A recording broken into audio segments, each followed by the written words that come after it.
Good morning everyone. अभी मैंने आपको परसों चिटिन में चैप्टर पढ़ाया था भारतेंदु हरिश्चंद्र द्वारा लिखा एक अद्भुत अपूर्व स्वप्न। भारतेंदु जी का जन्म 1850 ईस्वी में काशी में हुआ था और उनकी मृत्यु 1885 ईस्वी में हुई थी और केवल वो 35 वर्ष जीवित रहे। एक धनी परिवार से होने के कारण उनके पास इतना पैसा था कि उन्होंने अपने संपूर्ण संपत्ति को साहित्य और रचनाओं में लगा दिया, लिटरेचर के काम में लगा दिया। उनको हिंदी गद्य का प्रवर्तक माना जाता है। उनकी प्रमुख रचनाएं हैं सत्य हरिश्चंद्र, भारत दुर्दशा, अंधेर नगरी, वैदिकी हिंसा, हिंसा न भवती आदि। यहाँ तक मैंने आप लोगों को उनका साहित्यिक परिचय दिया था। और फिर था कि पाठ के अंदर क्या है। जब एक बार लेखक सोने के लिए लेटता है तो पलंग पर जाते ही उसको लगता है कि जीवन में आकर मैंने कोई भी काम नहीं किया, जीवन के 50 साल मैंने व्यर्थ व्यतीत कर दिए। अब उसे एक अद्भुत स्वप्न आता है। वो सोचता है कि मेरे नाम को आगे तक चलाने के लिए, आने वाली पीढ़ी मेरे नाम को याद रखे, इसके लिए मुझे क्या करना है। लेटे लेटे लेखक के दिमाग में विचार आता है। सबसे पहला विचार आता है देवालय बनाने का, मंदिर बनाने का। लेकिन देवालय बनाने का जो विचार होता है वो इसलिए परिवर्तित कर देता है कि उस समय अंग्रेजों का राज्य था। अंग्रेजों का राज्य होने के कारण कोई भी मंदिर में नहीं जाता और अंग्रेज शासक उस मंदिर में किसी को जाने भी नहीं देते और कोई देखभाल करने वाला भी नहीं मिलता। इसलिए ईश्वर का अपमान या देवताओं का अपमान होता, इसलिए उसने इस विचार को त्याग दिया। उसके बाद उसके पास दूसरा विचार क्या आता है, पुस्तक छापने का। अब उसको पुस्तक छापने में भी बहुत रोड़े लगे। उसको लगा अगर मैं कोई पुस्तक लिखता हूँ तो पुस्तक को पढ़ने वाले लोग मिलेंगे या नहीं मिलेंगे, और कुछ आलोचक ऐसे होंगे कि मेरे द्वारा जो पुस्तक लिखी गई है उस पुस्तक को की निंदा करेंगे, आलोचना करेंगे, तो मेरे द्वारा लगाया हुआ जो द्रव्य है, पैसा है, वो सारा व्यर्थ हो जाएगा।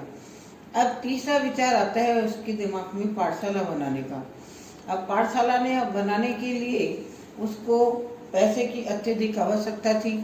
इसलिए पैसे की आवश्यकता को पूर्ण करने के लिए उसने अपने मित्रों से सलाह ली। मित्रों की सलाह से, गांव वालों से और उनके साथियों से उसके पास पाठशाला बनाने जितना पैसा एकत्रित हो गया, इकट्ठा हो गया। लेकिन उस अपूर्व पाठशाला में बनाने के लिए अब उसको एक अच्छे अध्यापक की भी आवश्यकता थी। अब उसने उस पाठशाला के लिए 5 अध्यापक चुने भी हैं। जो अध्यापक थे कोई शील दवानंद थे, वैद्य शास्त्र थे, नीति शास्त्र के अध्यापक थे और एक कौन से अध्यापक थे, साहित्य के अध्यापक थे। अब उन अध्यापकों की भी क्या विशेषता थी कि जो ज्योतिष शास्त्र का अध्यापक था वो लुप्त लोचन ज्योतिष वरण था, जो नेत्रहीन था, उसे खुद दिखाई नहीं देखता था, लेकिन तारों में भी वो अनेक नक्षत्रों को देख लेता था। और दूसरा उसका अध्यापक था वैद्य शास्त्र का। वैद्य शास्त्र का जो अध्यापक था उसकी विशेषता ये थी कि जब तक रोगी उसकी दवाई नहीं ले लेता तब तक वो जीवित था और उसकी दवा लेने के तुरंत बाद उसे स्वर्ग के दर्शन हो जाते थे। और साहित्य का जो अध्यापक था वो ऐसा था कि उससे पढ़े लिखे जो लोग थे वो भी पढ़ना भूल जाते थे और जो मूर्ख थे वो तो और भी ज़्यादा मूर्ख हो जाते। नीति शास्त्र का जो अध्यापक था, नीति शास्त्र के अध्यापक की ये विशेषता थी कि वो सोचते थे कि जितने भी रावण, कंस, दुर्योधन, वेनासुर, जितने भी न्यायकर्ता विद्वान थे वो सारे के सारे मेरे ही द्वारा पढ़ाए गए थे।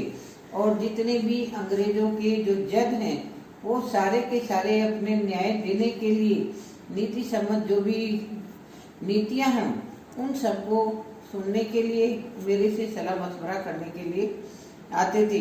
ये है।